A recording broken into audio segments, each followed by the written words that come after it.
Hey there, it's Nick. And it's Leah. Real quick thing before we get going. Please subscribe to our show and follow it. In whatever platform you're listening to us on. Yes, whatever app you're using right now, there's probably a plus button or a little bell or it says subscribe. Well, tap that, please. Just a quick little, and it makes such a big difference for us. We would really appreciate it. We really would. So please do that, and thank you. Thank you. And now, let's start the show. Yay!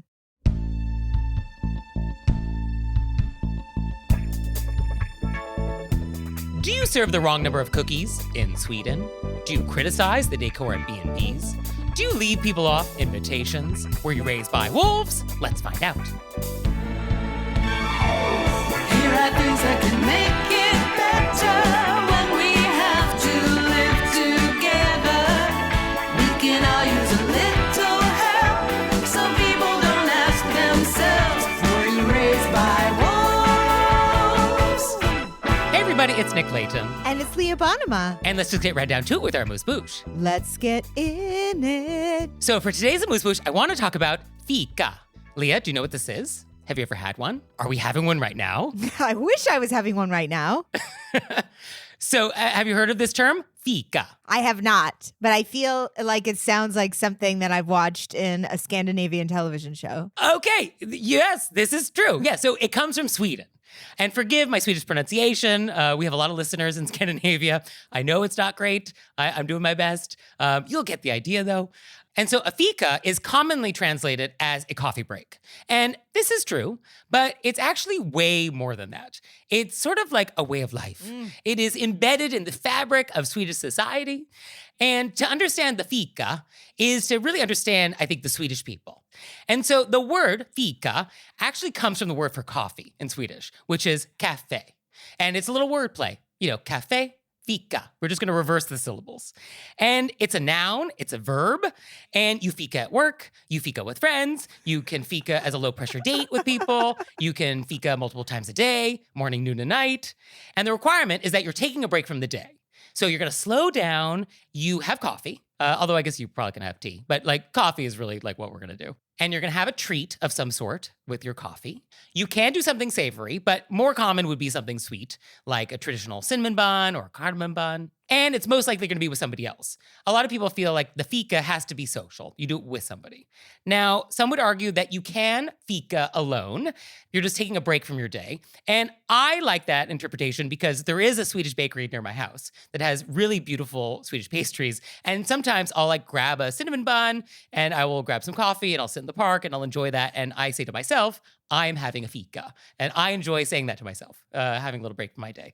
So I like the idea that you are allowed to fika alone, but it is often with other people. And this is very different than the way we do it in America. You know, in America, we so often have coffee alongside something else we're doing. Like we're having coffee while we're driving, we're having coffee while we're checking email. Like we don't necessarily have this tradition of, oh, this is a set coffee break. And in Swedish companies, there's actually two fikas that often happen in a workday. Like there's the morning fika where like everybody gets together and it's sort of an informal meeting. And then there's like an afternoon fika. And it's really important to actually like go into like the fika room with everybody and like have coffee. The boss is there. And it's sort of important for like job advancement. Like you don't want to skip it. Like it's good for your job to actually take the coffee break with everybody. Wow. Right? Isn't that kind of wonderful? Like to have a mandated time in the day to like, oh, we're going to have some coffee and a pastry. Yeah, how wonderful. Fantastic. And so it is no surprise then that Sweden has some of the highest consumption rates of coffee in the world. But it was not always this way. Are you ready for some bonkers history? I am. Okay. So long story short, coffee made its way to Sweden in like the 1600s. And originally it was more of a medicinal thing, like it was found in pharmacies. But eventually wealthy people got hooked on it and was like, oh, this is good. I like this. And so coffee became very popular among the wealthy people in Sweden. They were the only ones that could afford it because it was imported, but they really got into it. And so the government at the time was like, oh, this can't be good. Like, this clearly has some effect. This is bad for public health. They didn't know what caffeine was at the time because that was discovered in the 1800s, but they knew something was up. And so there was a royal edict, which was like, oh, we're going to tax coffee up the wazoo. And if you don't pay the taxes, we're going to take away your cups and your saucers. Woo! And so wealthy people were like, all right, well, we're either just going to pay the tax or we're not going to pay the tax. And what are you going to do? You're going to take everybody's cups and saucers? And so then what happened is the government banned coffee. And as we know, when you ban something, it doesn't mean it goes away. It just means that you banned it. And so people were still drinking coffee. So now we get to King Gustav III. And he was not into coffee. He thought it was really harmful for everybody's health. And he was sort of a very Age of Enlightenment kind of guy. And so he was like, okay, everybody, we're going to use science and reason here. And I'm going to prove to everybody that coffee is bad for you. And so the king was like, okay, find me some twins. And so he found 2 twins in the kingdom who were condemned to death. They did something. I couldn't actually find out what they did, but they were condemned to death. And the king was like, okay, twins, I'm going to make you a deal. I will give you a life sentence instead. But what you have to do is, twin 1, you have to drink 3 pots of tea every day for the rest of your life. Twin 2, you have to drink 3 pots of coffee every day for the rest of your life. And we're going to see how dangerous coffee is.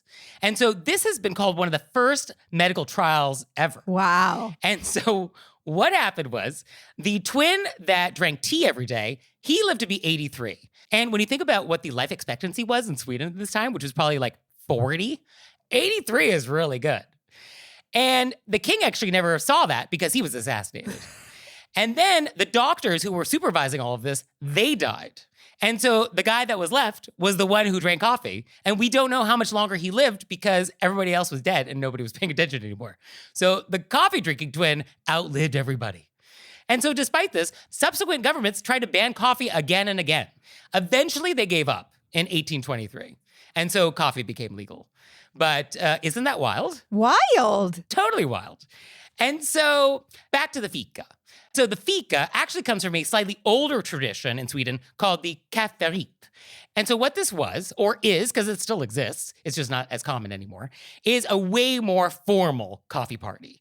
And so this was for ladies, and this is when you got your best china out, this is when you put on your nicest clothing, this is when you went over to somebody's house to socialize or gossip or actually talk about issues or, whatever it is. But it was a very formal coffee event.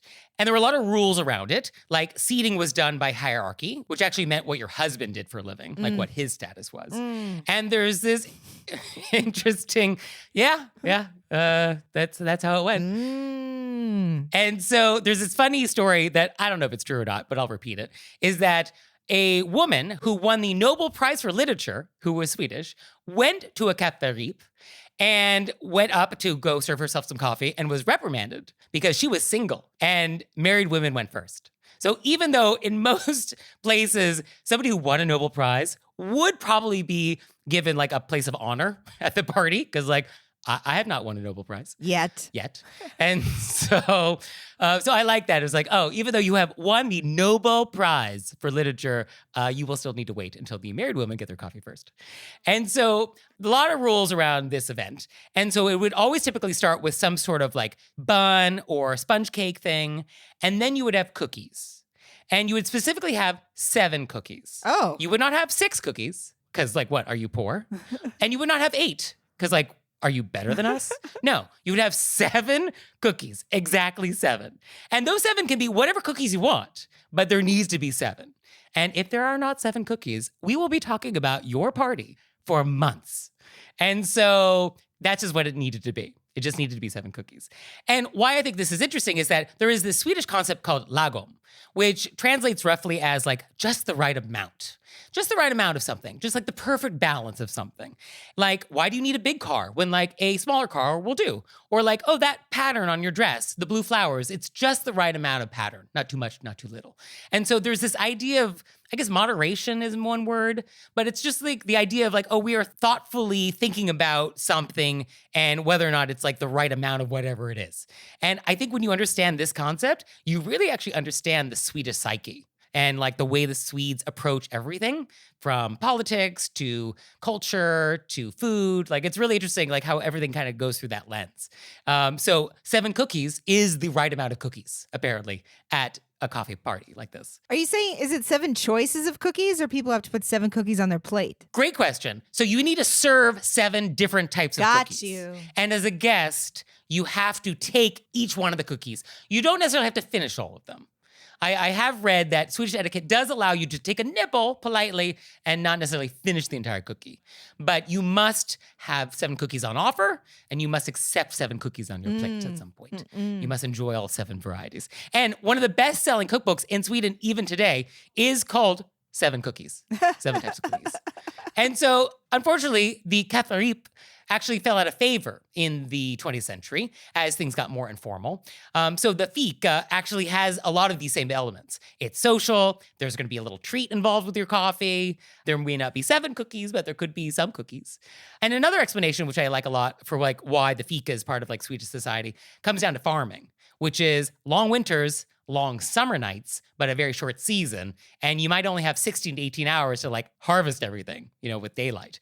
And so you needed something between breakfast, lunch, and dinner to keep you going in the fields. Like you needed a meal in between all that. And so that meal, that snack, that break, that also could be thought of as a fika. And so one final thought, just etiquette-wise about the fika, is that let's talk about refills. So if you're in Stockholm, there is an unwritten rule that you can have 1 free refill with your coffee. Like most cafes, the unspoken rule is you get 1 refill. I feel like I've learned so much. I mean, great. I want a fika. I want a fika right now. Can I make it a verb? Yeah, it's a noun and a verb. Yes, absolutely. Phenomenal. And on some level, like this show, our relationship, we have a fika-based relationship. Because like this show is, we're both drinking coffee right now. We are. We're both like getting together and taking a break from our day. We're catching up. We're having fun. I would definitely be having a pastry right now if I did not have to record myself talking. Like I would absolutely have a cinnamon bun while we do this if I had the option. So I think this show is basically a fika. I love that. Right? We're fikaing. We can gerund it. Absolutely. So that's a little introduction to the fika.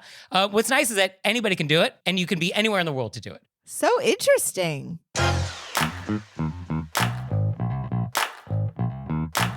And we're back. And now it's time to go deep. Deep in for the night. Maybe 2. So for today's question of etiquette, I want to talk about bed and breakfasts. Which I have such a deep history with bed and breakfasts. So did you used to work in one? What's your history? I worked in one in college. Okay. And I actually remembered when I was thinking about this as a young child, I pretended I owned a bed and breakfast and I used to make my parents come, or I remember doing it to my dad. I don't know if I did it to my mom. Be at the bed and breakfast in the house. Oh, okay. Like I wanted to be, as a young lass, I wanted to be a bed and breakfast owner. Okay. So you would sort of make scones for them and then lock up the house at 7 o'clock at night and complain about their parking? Okay.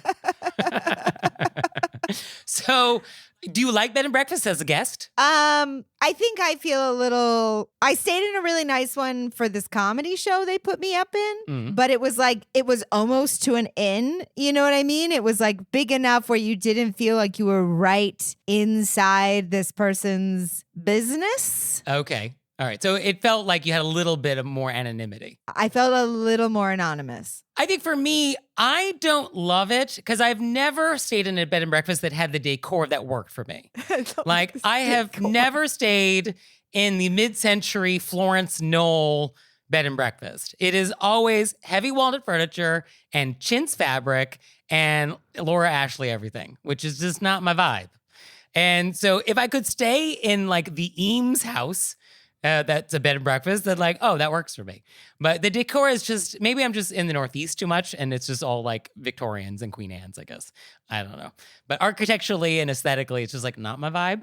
But I've stayed in many. I have definitely stayed in many. So let's talk about some of the etiquette because it is definitely different than it being in a hotel. It is definitely different than being in an Airbnb. So the bed and breakfast, it's a unique beast. Yes, it's a very unique experience. And let's just define what it is for anybody who may not know. Basically, it is often a big house, and it is often run by the person that owns the house. And they live there and are there while you're there. And depending on how big it is, they may have family members or other people like helping out. But yes, the proprietor is on premises, for sure. And often there will be like maybe one other guest. Well, I guess it depends on how many bedrooms there are. But there will definitely be a few other guests, but it's not going to be a lot. It's not like, oh, I just remembered, as we said this, I just had this flashback to this one bed and breakfast that I stayed in actually Scotland. And the lady was, you run the risk of somebody being really up in your business. Well, I think some people find that charming. And some other people find it aggressive. Right? Yeah, I mean, I think as a New Yorker who really loves anonymity among the people I live with, the idea of like somebody asking me like, "Oh, what are my plans for the day?" I actually am bothered by that. Like, I don't want to share. Oh, I didn't mind that, but she kept asking me why I wanted to be a clown for a living. Oh, okay.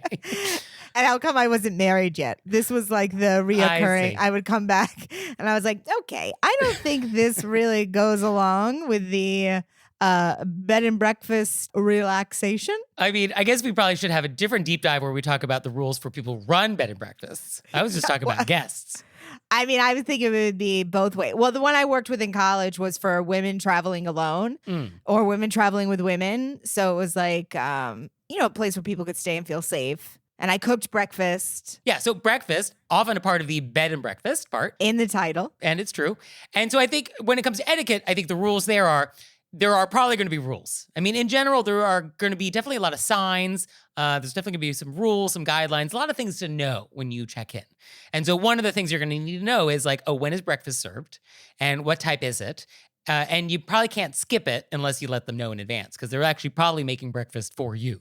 So if you don't want breakfast for some reason, then it's nice to let them know in advance, like, oh, I'm not going to be there for breakfast. There's a timeline for that breakfast. Oh, sure, right. Yeah, this isn't like a 6 to 11 kind of situation. No, this is a 1-2 hour timeline. Right, yeah. So be there or be square. Be there or be square unless you want to like grab an apple. If you want to have those fantastic eggs, you got to get there in that timeline. And very often you're going to be socializing with your fellow travelers.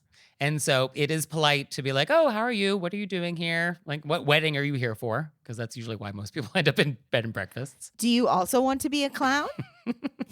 Why aren't you married? So it's nice to socialize. Now, sometimes there might be tables for one, in which case you want to be left alone, which I understand before I've had my coffee, that's my vibe. But yeah, it is polite just to, participate. This is the deal. And it is like we are in somebody's home because we are. Yeah. I mean, the rules are a little different, but it is definitely more homey than hotel-y. I always feel very aware of everybody being able to hear me at a bed and breakfast. It's like a whole house of sleeping people. Yeah, well, because it is. Right. Yeah. Yeah, and often there's no TVs in the room, often there's like no noise-making opportunities. It's about quiet contemplation. Yeah, bring a book. And then one thing on my list is just shared bathrooms. Sometimes this happens in a bed and breakfast. Yep. So if you got that kind of room and you're sharing a bathroom, I think we just want to be mindful of just like, are we taking up too much time? And what condition are we leaving that bathroom when we're done with it? And I wouldn't leave my stuff in there. I would take it back to my room with me. Yeah. And also, take all your stuff out there. Make it nice for the next person. So standard courtesy. And I do feel like we've seen some beautiful bed and breakfasts in Christmas movies where they're all done up. Yes. It's the perfect place for a meet cute. Let's just say that. Okay. Yeah. I mean, there is definitely a place for bed and breakfasts. I think I just haven't found the one that works for me. But audience, if you have suggestions for the mid-century modern case study house bed and breakfast I can stay at, that would work for me, I would be delighted to know about it because I think that would definitely be more my vibe. I stayed in a great bed and breakfast in the Berkshires, and it replanted that seed in my childhood dream brain of being, maybe one day I'll have a bed and breakfast. Well, perhaps in your retirement, you will achieve your dream of being a bed and breakfast runner. I think I'd be pretty good. You would be excellent. Oh, absolutely. Yeah. No, I think you'd be great. I don't think you would ask anybody about their marital status or why they're clowns. So, why they want to be a clown. So you would nail that part of it. I would. I also make great eggs. When's check-in? Probably in about 20 years. Okay. Sign me up. And now it's time for an intermezzo. Intermezzo. So this episode is brought to you by BritBox. And BritBox is the streaming home of the best of British television. There are so many shows on there that I adore that I have had trouble leaving my house for the past couple of days. Yeah, I got sucked into watching Are You Being Served? And I forgot how much I love it. And before I knew it, I'd already been like 3 episodes in. And I was like, oh, I have other stuff to do. But it sucked me in. Also, BritBox they have all my favorite mysteries, but then they also have BritBox originals, which are fantastic. I just watched A Confession in one go. I was like, I'm going to watch one episode. Nope, couldn't leave. Yeah, no, it's a really great collection of everything. I mean, documentary, food, gardening, mysteries, comedies, dramas, period pieces, It's everything. There's a part of the streaming service where you can jump into an Agatha Christie marathon that's running. And don't you know, I've been all over that. Of course. Yeah, who did it, Leah? I will never tell. So they're going to give our listeners an amazing deal. Go to BritBox.com, and if you sign up for a monthly subscription, they're going to give you 50% off your first month. So go to BritBox.com and use promo code RBW, and you'll get 50% off your first month. So BritBox.com, promo code RBW. And now it's time for an intermezzo. Intermezzo. So this episode is brought to you by Sunday. So Leah, what is Sunday? Sunday is everything you need to get the lawn you've always dreamed of. Yeah, so a lot of our listeners have lawns. We just did a big listener survey, and most of you actually have lawns. Some lawn care services can cost more than $1,500 a year, but Sunday's full season plans just start at $109. And why Nick and I were really into Sunday is because they don't use harsh chemicals, so it's safe for your kids and your pets, which is of the most importance. Yeah, you just need a hose to apply Sunday, and you can fertilize your whole lawn in less time than it takes to listen to our podcast. Which I love. Simply apply, let it dry. And Sunday is offering our listeners 20% off. Full season plans start at just $109, and you can get 20% off when you visit getsunday.com/RBW. So that's 20% off your custom plan at getsunday.com/RBW. And we're back. And now it's time to take some questions from you all in the wilderness. Ow! So our first question is, quote, "My cousin is getting married and is having a destination wedding. I received an invitation, but the envelope was addressed only to me, and the invitation does not include any mention of a +1. My partner and I have been together for several years, and we've attended several family weddings together. We live abroad, so we don't see my cousin very often, but my partner has met him several times, and we've met his fiancée once. I have to believe my partner wasn't included in the invitation as an oversight rather than an intentional slight. But I'm still offended. I cannot attend the wedding, mostly for other reasons, but I would like to send a card to wish them well. Would it be appropriate for my partner and I to both sign the card? Or would only I sign the card since I was the only one invited?" My shortest, most concise answer, except for that one time we got the question about, can I ask somebody to wear a bra? Right, okay. And we both said no at the same time. Uh-huh. So you feel very definitive and succinct here. Yes. Both signed the card. Okay. My first question was, do we wish them well? That was my thought. Do we? Do we? Because our letter writer is like, oh, I'm sure it's an oversight, but I'm still offended. And it's kind of like, was this an oversight? I don't know. But I think either way, we would both sign the card because you, our letter writer, wants to let them know, hey, we're both here. Yeah. Before we get there, though, just as a reminder, the rule is that the names on the invitation are the names of the people that are invited to the thing. So if your name is not on the invitation, then you are not invited. That goes for partners or spouses or children. Like, if your name's not listed or it doesn't say like, and guest, then like, you're not going. Like, that is the technical rule. So because this person's partner was not on the envelope, therefore, they're not invited. And so it's a little problematic since it's like, you know, I have a long-term partner. You've met them and you left them off. Okay, noted. You would like me to come to your destination wedding and use vacation time without my partner? Okay, noted. That's my takeaway. Then I would even more so have my partner sign the card. Yeah, for sure. So I think one way you could do it would be like, oh, Jasper and I were so thrilled to hear your happy news. I am so sorry that I won't be able to attend your event. We wish you all the best. I feel like the RSVP is separate than the card that they're sending. Yes. Oh, this is a separate thing. On the can you come, yes or no, that's, I think, just like, that's where checkbox and we're just mailing it back. Right. No explanation. We're not going to say like, oh, I'm not coming because you didn't invite my other half, even though that's very tempting. And then I think in the card, we can just say, Jasper and I are wishing you well. Oh, yeah. I mean, because, yeah, Jasper exists and he wishes you well. And then you both sign it. And then either way, you're covered. Yeah. Whether you just want to let it go or you want to make the point. Well, obviously, you're going to tell everybody else in the family about this. So. Well, I hope so. But I think it was problematic to not invite the partner here. And I can't imagine it was unintentional. I want to believe the best in people, but given the amount of time and effort that people put into wedding invitations and guest lists, especially destination weddings, it's kind of like, I don't know. I don't know how we had this oversight. The question to us, though, is do they both sign the card? That's true. Yes. Oh, so we'll leave it there.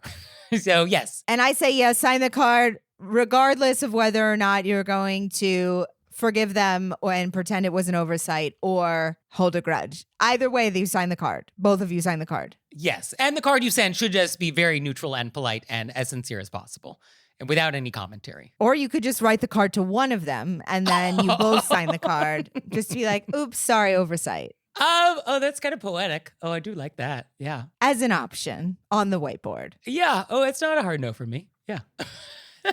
You could write it to your cousin. Yes. Oh, thank you so much for inviting us to your event. We hope you have a great day.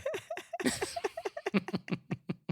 think sign the card and then wish them well in that kind of wishing well where you're not really wishing them well, but you say it publicly. You know what I mean? Yeah. And I don't think we have to send a gift. So that's good. Silver lining. Absolutely. So our next question is, quote, we belong to several wine clubs and currently have way more wine than we can drink ourselves. So I'd like to host a series of wine tasting parties, red this month, white the next, rosé the following, for the purpose of helping us drink down our wine cellar. However, when people come to parties, they often bring wine as a hostess gift. Is there some way to politely express on the invitation for people to not bring any wine to the party? I know that you're going to knock this one out of the park. Okay. Because I think that you can definitely say, this is for me to get rid of my wine. Yeah. I mean, I think it depends on like who's on this guest list. But what we don't want to have happen is like, hey, we've got leftovers and we need you just to drink the stuff we don't want. So it needs to not have that tone. But I think it could be casual, especially if it's like friends, like, hey, we just have way more wine we have room for. Like, help us drink it. Like that kind of sounds fun if it's sort of in that spirit. And then would you put a tag on the end saying, please don't bring any more wine. We have enough wine. We're set with wine. Just please bring your beautiful selves. Yeah, I mean, I think you could probably emphasize that, or you could steer people into some other direction. Like, we supply the wine, you bring the cheese. Like make it more of that kind of like party where it's more like potlucky maybe. You say, if you come through the door with wine, I will be sending you home. Okay. No, too far. I feel like our letter writer wants a line on the invitation that says, do not bring wine. Yes. I mean, I guess if it's just friends that you're close with, I guess you could just say that. Maybe in a slightly more polite way, but it's like, we got the wine covered. We have the wine covered. And if somebody brings wine, I mean, then I guess just toss it in the pile for the next party. You're not going to get to a point of no wine. It's an asymptote. We will never reach infinity or zero. That's the nature of the beast. Yeah, I think we say we're supplying the wine.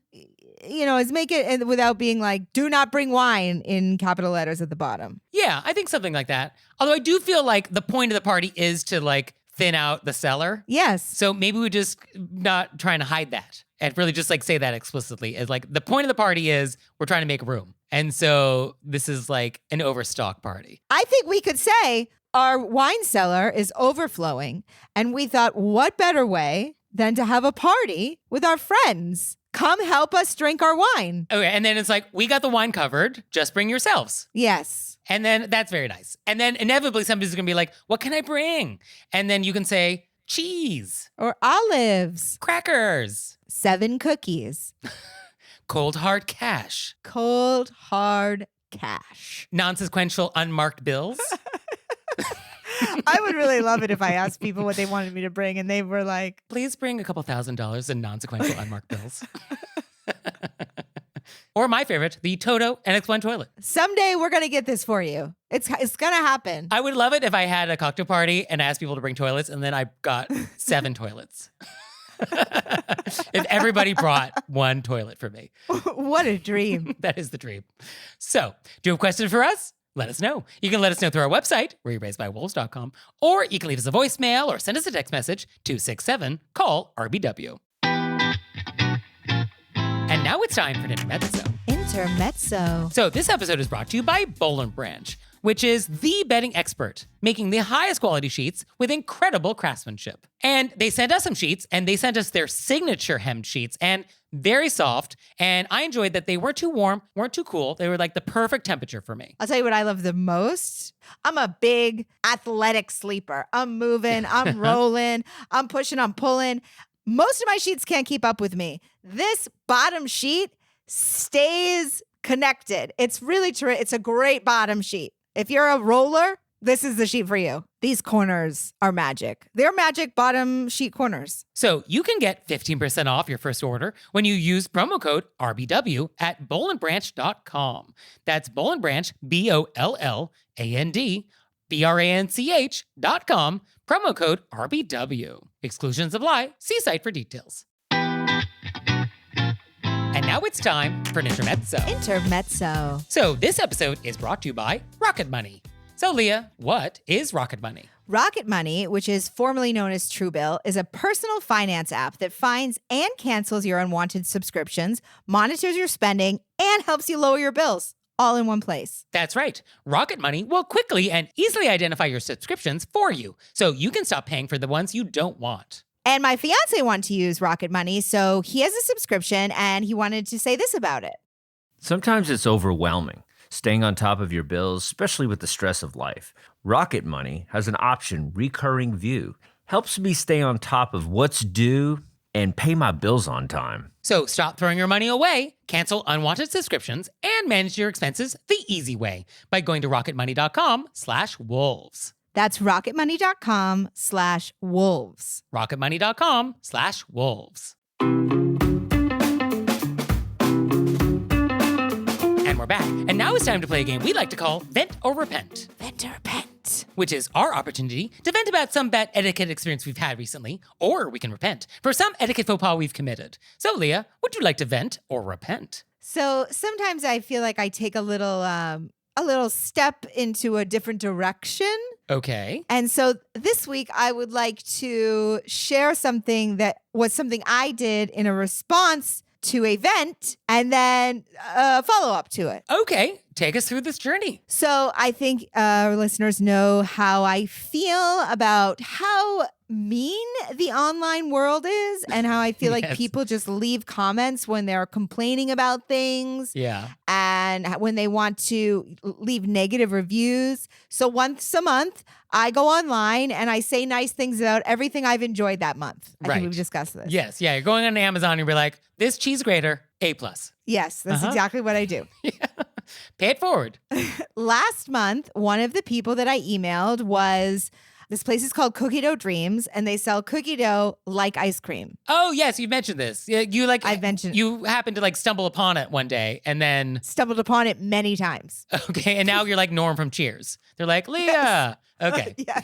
Great. I bring people there. It's a whole thing. Okay. And every time I've been, it's always been late at night, and they have the most wonderful people working there. So this month, I emailed, I don't know who, but headquarters, not the store that I was at. I couldn't find their email. I just, Cookie Dough Dreams headquarters. And I said, hey, I just want to let you know how delightful the night staff is on your Hollywood Boulevard location. I love the cookie dough. I love that you have gluten-free. And I particularly love how friendly everybody always is. Very nice. So then 2 nights ago, I swung by Cookie Dough Dreams. Give the guy my card. And he goes, I know your name. And then he looks at me and he goes, did you write an email? Oh. Headquarters forwarded it to the general manager of this store, who read it aloud Okay. to the night staff. Okay. And then they emailed me to say how much they appreciated it. Nice. Very nice. One thank you email got shared to all these people. Okay. And I thought, wow, saying nice things to people really does make a difference. It does. So where is my vent or repent here? There is no vent to repent. This was a response to something that I did as a vent. Okay. I'm so tired of venting about people online that I was like, I'm going to be the change I I see. want to see in the world. I was the change, maybe minute, but I did something nice. Okay. And then I couldn't even believe that somebody remembered my name because somebody read them the letter that I wrote. That is very nice. But I see that I am now going to have to take up the slack here and vent about something because someone, I think, did not understand the assignment. I understood the assignment. I thought this was terrific. No, it's very nice. But for me, I would like to vent, and this is a real vent. So, long story short, I switched up my gym routine. So actually, I'm like showering at the gym at like a different hour now, and I needed a new hairbrush because we need to get the hair looking good. Nick has fabulous hair if you haven't seen it. Nick has terrific hair. Oh, thank you so much. And so I got a brush and I ordered it on Amazon, and it arrived.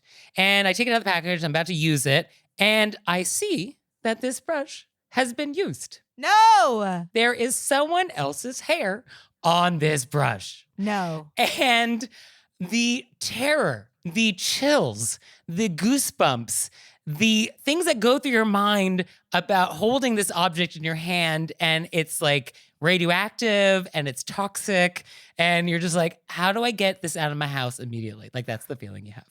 And then it turns to rage because this wasn't on Prime. And so like it took a little while to get here. And so like I was waiting for this thing.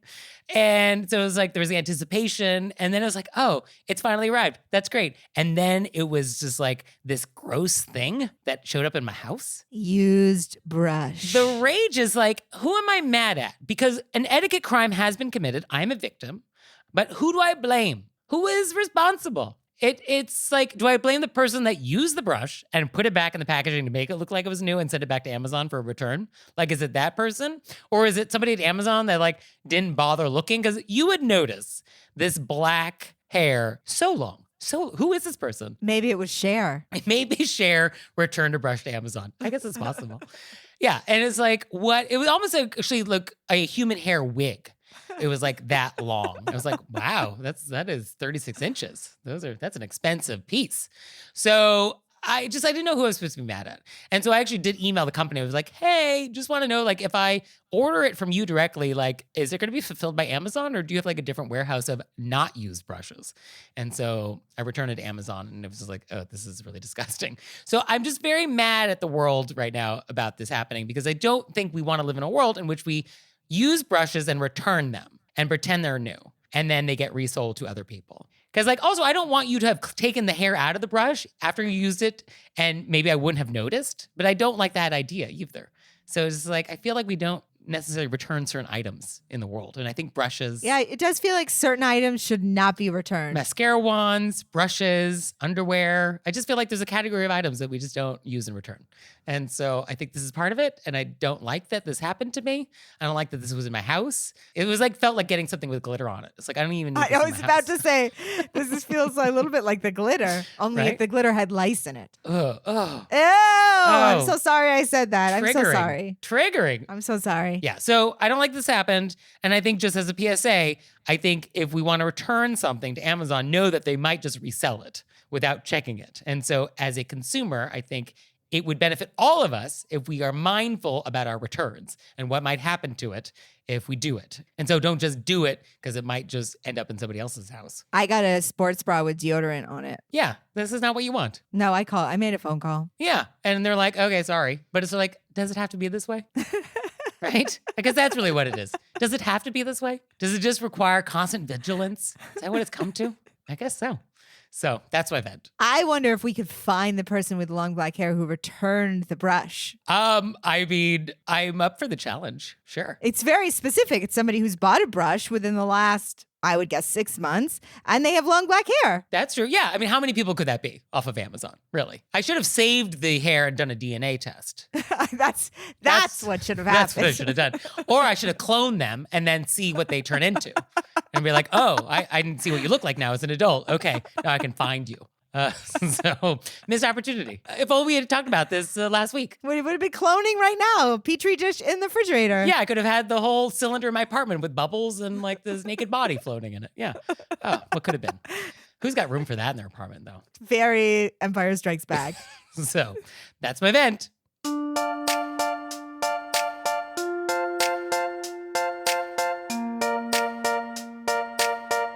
So, Leah, what have we learned? Fika. That's right. I mean, I learned so much about Fika. Also, this study with the twins Isn't that wild? it's very wild. And I learned that your dream is to open a bed and breakfast. One of the dreams. One of the dreams, that's true. One of many, but I think this is achievable. It is achievable. I think we could actually open a Were You Raised by Wolves bed and breakfast. Oh, well, you know the one thing our bed and breakfast is going to have. Not floral wallpaper, since that upsets Right? you. True, but also every bathroom is going to have a Toto NX1 toilet in it. Oh, this is where you're going to put the 7 toilets from the party. Finally a place to put them. Well, thank you, Leah.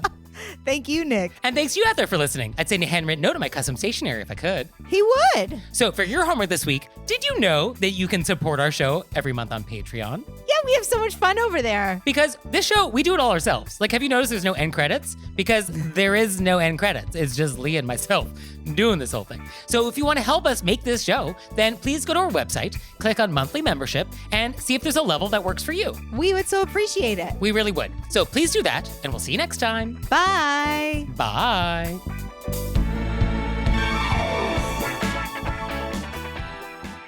All right, Leah, it's time for Cordials of Kindness, the part of the show that you make us do, but I only give you 30 seconds to do it. Ready, set, go. I know our longtime listeners know how deeply I am moved by people who wave out the window when I let them into traffic. And this True. week I had 2 people back to back roll their windows down Oh. and stick their arm out. And one lady gave me like a double flappy hand, which I love. And then this guy who I let go across the lane waved and then gave me a thumbs up out the window. And I mean, it carried me through the whole week. I was like, what? These people are wonderful. You're changing the world, Leah. I love it. And for me, I want to read a nice review we just got, which is, quote, "To say this show brings me joy would be like saying Taylor Swift has a few fans. It's not only incredibly well-researched and informative, but also hilarious. Thank you, Nick and Leah." That is so fun and lovely. Isn't that nice? So that really makes our day. So thank you. Thank you.